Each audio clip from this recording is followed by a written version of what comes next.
Hey everybody, my name is Bailey Morrison, and today I'm going to be going through all the questions for Module 7 for the Padlet.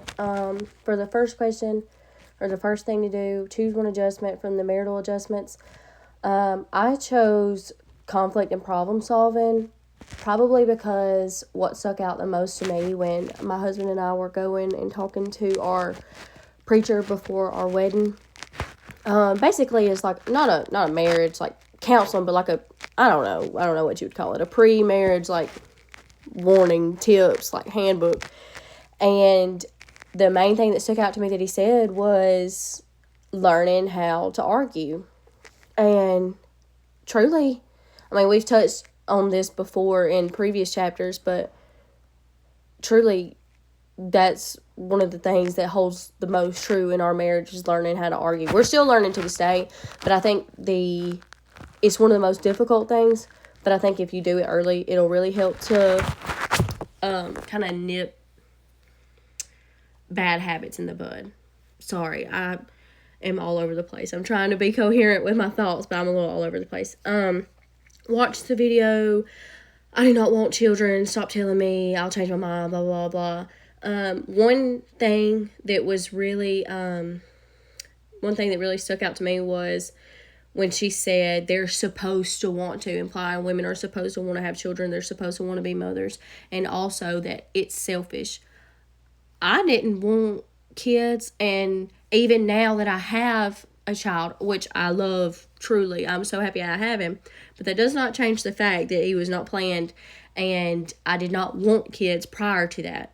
And I don't want any more. And people ask me constantly, when are you going to have more? When are you going to have more? Oh, he's going to be spoiled. He's going to be so unhappy that he's the only child, blah, blah, blah.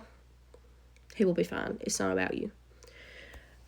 And as far as the question when people should be allowed to be sterilized, I'm such a hypocrite when it comes to this question because when I first read it, I was like, oh, probably 30 because like, that's just off the top of my head. Obviously, I don't think you can really pinpoint an age. But I was thinking, oh, probably 30 because, that's when geriatric pregnancies start to come into play, blah, blah, blah. That's when it starts to become unsafe, this, that, and the other.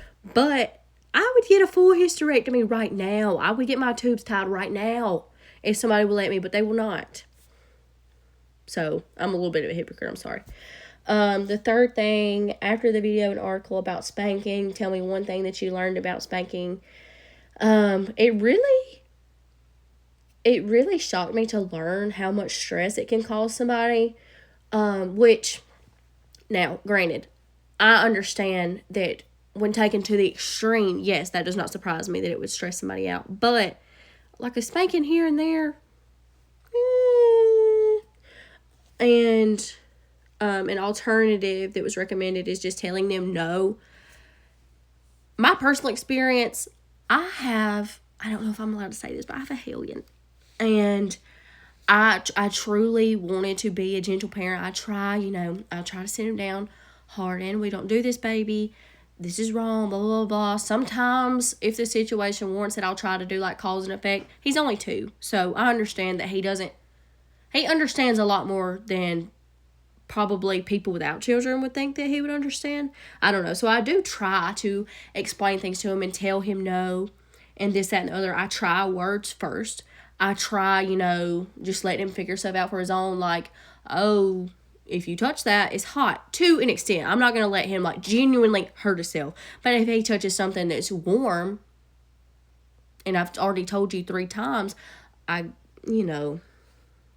an extent, different scenarios, it'll be handled differently. But if I've told you something 3 times, I'm gonna pop your little booty because words aren't working at this point. That's just how I feel about it. But I do understand the statistics of when it's abused.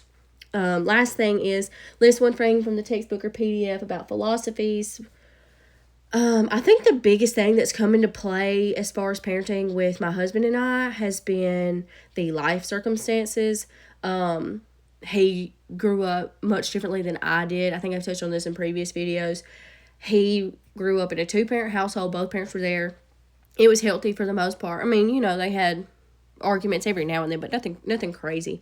And then on the other hand, I lived in a 1-parent household all three of my sisters, we all have different dads. It was crazy. It was just extremely, like, abusive, toxic, my whole life. It's literally been going on since I was born to now, and I'm 21. So we definitely see the world differently. So, you know, along with that, we see parenting differently, because I understand, you know, one extreme and he understands the other. So, of course, we're going to disagree in certain aspects, but, you know, we manage.